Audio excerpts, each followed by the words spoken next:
दोस्तों, टिटनापुर railway station पर बैठे बैठे मुझे अब काफी वक्त बीत चुका था, लेकिन अभी तक ट्रेन का कोई ठिकाना नहीं था। जहां ट्रेन का निर्धारित समय तकरीबन 9:30 का था, तो वहीं इस समय रात के 10 बज चुके थे। स्टेशन पर मौजूद यात्रियों में अफरा तफरी से मचने लगी। स्टेशन पर पुलिस भी तैनात की गई थी ताकि यात्री लोग कुछ गलत ना कर सकें। स्टेशन पर सैकड़ों लोगों की भीड़ भी थी, जिस वजह से पुलिस का तैनात होना एक आम बात है। काफी देर तक इसी तरह ट्रेन के बारे में लोगों के बीच कसमकस होती रही। फिर इसी बीच मेरा छोटा भाई मेरे पास पहुंचा और बोला, भैया आप अभी तक गए नहीं? आपकी एग्जाम तो सुबह 7:30 बजे स्टार्ट हो जाएगी, अगर लेट हो गए तो क्या होगा? तभी मैं अपने छोटे भाई को उस स्टेशन पर देखकर हैरान रह गया, क्योंकि उसे तो काफी वक्त पहले ही मैंने घर पर भेज दिया था। फिर उसने बताया कि जब उसे पता चला कि ट्रेन अभी नहीं आई है, तो वो मुझे टिफिन देने के लिए वापस से स्टेशन पर पहुंच गया। खैर, टिफिन लेने के बाद मेरी भूख का भी इंतजाम हो गया। आधे पौने घंटे के बाद जाकर एक हॉर्न बजा। ट्रेन के इस हॉर्न को सुनते ही मेरे अंदर खुशी की लहर दौड़ गई। मैं अपना सामान उठाते हुए अपनी बोगी में चढ़ने को उतावला होने लगा। काफी लोग भी थे जो इस भीड़ का हिस्सा थे, और ट्रेन के अंदर चढ़ने से पहले मेरे छोटे भाई ने मेरे हाथ में एक धागा दिया, जो मेरी मम्मी ने खासकर मेरे लिए भेजा था। बचपन से ये धागा मेरे गले में बंधा रहता था। मेरे मम्मी के मुताबिक ये एक दिव्य धागा है जो मेरी सुरक्षा में भी अहम भूमिका निभाता है, लेकिन मुझे इन चीजों पर बिल्कुल भी खास विश्वास नहीं था। अब मम्मी ने बोला था तो उनकी बातों को मैं टाल भी नहीं सकता था। खैर, मैं ट्रेन की बोगी नंबर 25 में दाखिल हुआ, जहां पर भी लोगों की कोई कमी नहीं थी। लगभग 2 घंटे तक मैं ऐसे ही खड़ा रहा। दरअसल डिब्बे के अंदर ज्यादा भीड़ होने की वजह से मैं ठीक से बैठ भी नहीं पाया। लोगों में कसमकस की हालत बनी हुई थी। इतनी ज्यादा भीड़ थी कि मैं बैठ भी नहीं सका। लेकिन 2 घंटे के बाद डिब्बे की हालत कुछ ऐसी हुई जिसे देखकर मैं हैरान रह गया। दरअसल तकरीबन 1 घंटे के अंदर ही यात्री धीरे धीरे ट्रेन से कम होने लगे। फिर रात के तकरीबन 12:30 बजे के बाद हमारी बोगी के अंदर मेरे अलावा सिर्फ 2 यात्री ही मौजूद थे, और आधे पौने घंटे के बाद उन्होंने भी उस बोगी को छोड़ दिया और वो भी अपने स्टेशन पर उतर गए। धीरे धीरे मेरा स्टेशन भी अब करीब आने लगा, लेकिन अब भूख के चलते मुझे किसी स्टेशन का इंतजार था। ट्रेन एक स्टेशन पर रुकी जहां का टाइम 15 मिनट का था, यानी कि इस स्टेशन पर ट्रेन 15 मिनट का एक ब्रेक लेने वाली थी। लिहाजा मैं अपनी बोगी से नीचे उतर गया और उसके बाद उस ट्रैक पर मौजूद एक प्याऊ के पास पहुंचा, जहां पर ठंडे पानी की सुविधा की गई थी। मेरे हाथ में एक बोतल थी जिसमें पानी भरने के लिए मैं उस प्याऊ के पास पहुंचा, तो पहले से ही वहां पर कुछ लोग मौजूद थे जिनके हाथ में कुछ अजीब अजीब चीजें थी। मेरे हाथ में खाने का टिफिन भी था, तो मैंने सोचा कि ट्रेन के अंदर बैठकर खाने से अच्छा है मैं यहीं पर खा लेता हूँ। ऊपर से थोड़ी बहुत रोशनी भी दिखाई दे रही थी, तो खाना खाने में कोई दिक्कत भी नहीं थी। लिहाजा मैं वहीं आराम से बैठ गया, और जब मैंने टिफिन खोला तो मेरी आंखें फटी की फटी रह गई। टिफिन के अंदर खून से भरा हुआ एक प्याला था और मांस के कुछ टुकड़े रखे हुए थे, और इस भयानक नज़ारे को देखते ही मेरे शरीर में एक बिजली सी दौड़ गई। मैं अपने टिफिन को देख ही नहीं पा रहा था कि तभी मेरी नज़र उस स्टेशन पर लगे एक बोर्ड पर पड़ी, जिसके ऊपर लिखा था, इस स्टेशन पर भोजन करना गुनाह है। इन शब्दों को मैं सही से नहीं समझ पाया, लेकिन इतना यकीन हो चुका था कि हो ना हो इस स्टेशन पर कुछ तो गलत है। एक ऐसा स्टेशन जिसके ऊपर खाना खाने को भी किसी गुनाह के रूप में जाना जाता है, तो फिर ये स्टेशन ही कैसा? फिर इसी बीच सामने की तरफ से एक कबाड़ी वाला, जो शायद वहां कचरा चुगने का काम कर रहा था, तो वो तेज तेज उस खाने की ओर बढ़ा और उस टिफिन को उठाकर वो खाना चबाने लगा। उसकी हरकत मुझे बड़ी ही गंदी लगी और साथ ही बहुत डरावनी, जिस वजह से मैं उस स्टेशन की छांव से खड़ा होकर ट्रेन की तरफ भागने लगा। लेकिन अब मेरे हाथ और पैरों ने काम करना बंद कर दिया था। मैं चाहकर भी ट्रेन की तरफ नहीं भाग पाया और इस स्टेशन पर ही अटक गया। इतने में ही ट्रेन का हॉर्न सुनाई दिया और उसके साथ ही मेरे दिल की धड़कन भी काफी तेज हो गई। मैं चैन खींचने के लिए जोर जोर से चिल्ला रहा था, लेकिन अब ट्रेन ने अपनी धीमी रफ्तार के साथ वहां से चलना शुरू कर दिया था। मैं कुछ भी करता, लेकिन सब नाकाम रहा। मुझे गुस्सा तो बहुत आ रहा था, लेकिन मैं कुछ कर भी नहीं पाया। इतने में उस कबाड़ी वाले ने मेरे कान में हल्की सी आवाज से कहा, स्वागत है तुम्हारा मौत के इस बवंडर में। और वो इतना कहकर वहां से दूसरी ओर चला गया। मुझे कुछ भी समझ नहीं आ रहा था और अब ट्रेन भी वहां से गुजर चुकी थी। इस स्टेशन की खामोशी कुछ हलचल बता रही थी और इसी बीच मुझे धूल से सनी हुई खंडर की तरह एक गाड़ी भी दिखी। उस लावारिस गाड़ी को देखकर मुझे तो किसी की याद आ रही थी। शायद ऐसी नंबर प्लेट मैंने पहले भी कहीं पर देखी थी और मैं अपने दिमाग पर जोर डालकर उस गाड़ी की याद करने लगा कि मैंने उसकी नंबर प्लेट को पहले कहाँ देखा था। अभी मैं कुछ सोच ही रहा था कि मेरे पीछे से पीपल के पेड़ के अंदर से कुछ अजीब सी आवाजें निकलने लगी। अरे समीर, जरा अपने पीछे तो देखो, मैं यहाँ हूँ। तभी मुझे याद आया कि ये तो ट्रेन के टीटी की आवाज थी जो कि थोड़ी देर पहले मुझे ट्रेन में मिला था। लिहाजा जब मैं पीछे मुड़ा तो मैंने देखा कि जोरदार सन्नाटे के बीच भयानक अंदाज में छाई हुई खामोशी के अलावा दूर दूर तक किसी का नामो निशान तक नहीं था। बार बार मेरा ध्यान उस पुरानी गाड़ी की तरफ जा रहा था और इसी बीच जब मेरी नजरें उस गाड़ी के लाल कपड़े पर गई तो मेरी आंखें खुली की खुली रह गईं। दरअसल ये तो हमारे गांव के गिरधारी नामक एक दादाजी की गाड़ी थी जो सालों पहले एक रहस्यमय एक्सीडेंट में मर चुके थे। उनकी गाड़ी का आज तक कोई पता नहीं चल पाया था, लेकिन आज उनकी गाड़ी को देखकर मेरे शरीर में कपकपी छूट गई। ये पहली बार था जब मैं किसी अविश्वसनीय चीज को देख रहा था।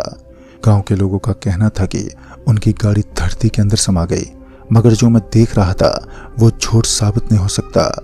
धीरे धीरे मैं उस गाड़ी के पास जाने लगा और जब मैं उसके पास पहुंचा तो मुझे यकीन हो गया कि ये तो वही गाड़ी है जो मैंने 7 साल पहले देखी थी। इस गाड़ी के एक एक पार्ट को निकाल लिया गया था।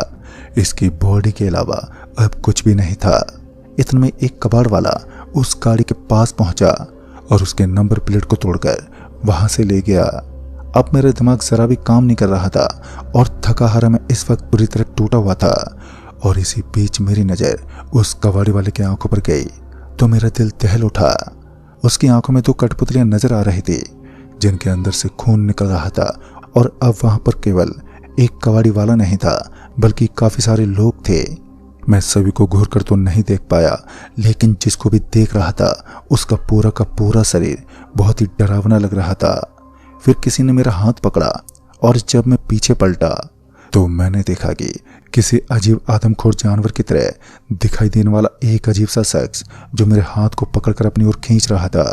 उसकी ताकत का अंदाजा इस बात से लगाया जा सकता था कि सिर्फ उसके हल्के से धक्का मारने से मैं उसकी ओर खिंचाव महसूस करने लगा। इसी बीच मेरा सर भारी होने लगा और फिर मैं बेहोश हो गया। बाद में जब मैंने अपनी आंखें खोली तो मेरी रंगों में दौड़ता हुआ खून किसी पानी की तरफ बहने लगा। इस बार मैं एक कुएं में पहुंच गया जिसके अंदर कचरों का ढेर लगा हुआ था और बगल में वो कबाड़ी वाला काम कर रहा था। उस कबाड़ी वाले की वही दशा थी। उसकी आंखों में कठपुतलियों की जगह खून निकल रहा था, लेकिन अब की बार मेरा शरीर ढीला नहीं था और मैं हाथों को हिलाने की कोशिश तो कर रहा था, लेकिन मैं अपने पूरे ही शरीर को हिला नहीं पाया। भूख के मारे मेरे पेट में चूहे कूद रहे थे। जब मैंने अगल बगल में देखा तो मैंने पाया कि पहले से यहाँ पर कुछ लोग और थे जो मेरी ही तरफ बंधे हुए थे।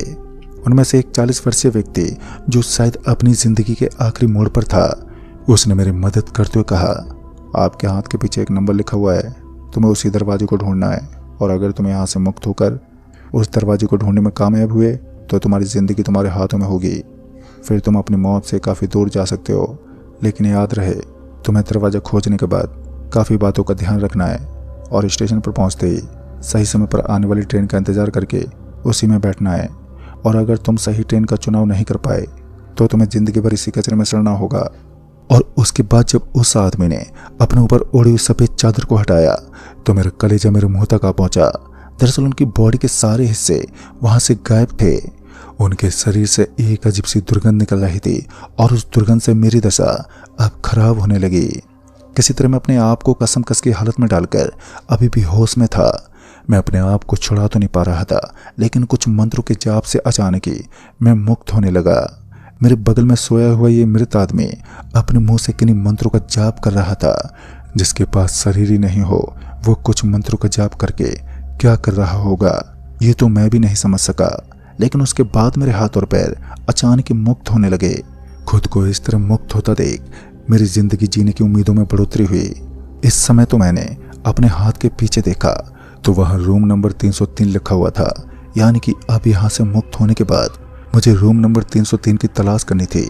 लिहाजा उसी समय मैं एक गुफा के अंदर घुस गया। दरअसल इस कुएं के अंदर एक छोटा सा दरवाजा बना हुआ था। जब मैं उस दरवाजे के अंदर दाखिल हुआ तो मैंने देखा कि उसके अंदर अंधेरे की एक मोटी चादर थी, जिस वजह से मैं सामने की ओर ठीक से देख तक नहीं पाया। फिर कुछ टाइम के बाद मैं एक चमकती रोशनी के पास पहुंचा तो मैंने देखा कि वह रूम नंबर 303 लिखा था, लेकिन उसके आगे एक कबाड़ी वाला मांस के टुकड़े को एकजुट करने का काम भी कर रहा था।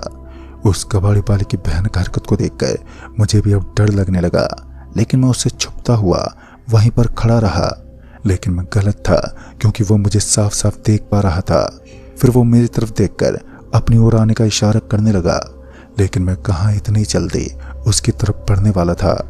मैं चौंका तो ही खड़ा रहा और उस भयानक कबाड़ी वाले के हाथों में ही इस मौत के कुएं से लेकर स्टेशन के भूतों की कमान थी। उस मृत आदमी के बताए अनुसार मैं चुपचाप किसी पत्थर की मूर्ति की तरह वहीं पर खड़ा रहा।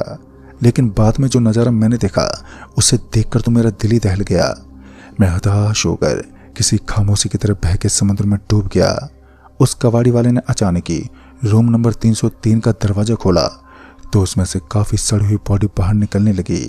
मौत का ये तांडव यहीं पर नहीं रुका, बल्कि थोड़ी देर से सारा स्थान गले हुए मांस से गंध मारने लगा। लेकिन उसके बाद वो कबाड़ वाला अचानक ही वहां से कहाँ चला गया मुझे नहीं पता। लेकिन मौके का फायदा उठाकर मैं सीधा रूम नंबर 303 के अंदर पहुंच गया। जब मैं उस कमरे के अंदर पहुंचा तो मैंने देखा कि वहां पहले से कुछ अजीब अजीब चीजें लटकाई गई थी, जैसे कि मेरे बिल्कुल सामने की ओर लहसुन के बड़े बड़े टीले से दिख रहे थे। लेकिन जैसे मैंने अपने हाथ को ऊपर की तरफ किया तो मेरे हाथ के अंदर से एक जोरदार रोशनी चमकने लगी। उसी समय मुझे काफी लोगों के चीखने की आवाज सुनाई थी। यह आवाज इतनी जोरदार थी कि यह मेरे कानों के आर पार होने लगी और मैं अपने कानों के पास अपने हाथ देने लगा। फिर कुछ देर के बाद उस रोशनी ने अपने आप को एक अंधेरे में शामिल कर लिया और फिर जब मेरी आंख खुली तो मैंने देखा कि मैं स्टेशन पर खड़ा था। ये वही स्टेशन था जहां से मैं खतरों के सागर में डूबा था। उस स्टेशन की एक सिर्फ स्ट्रीट लाइट जल रही थी और मैं उसकी रोशनी में जाकर खड़ा हो गया। मुझे अभी भी एक कबाड़ी वाला नजर आ रहा था जो मेरी तरफ देखकर मुस्कुरा रहा था। जैसा कि उस मृत आदमी ने बताया था कि मुझे 1:45 पर आने वाली ट्रेन में बैठकर यहाँ से निकल जाना है, लेकिन अभी उस ट्रेन को आने में तकरीबन आधा घंटा बचा हुआ था और तब तक मुझे भयानक कबाड़ी वाले से किसी भी तरह बचना था, क्योंकि कभी भी मुझे वापस उस जगह पर पहुंचा सकते थे जहां मैं अपनी जिंदगी और मौत से लड़कर अभी वापस आया था। इन सभी के अंदर एक बात कॉमन थी, इन सभी का शरीर सड़े हुए मांस की बदबू मार रहा था और भूख के मारे ये सभी कुछ भी खाने लगते।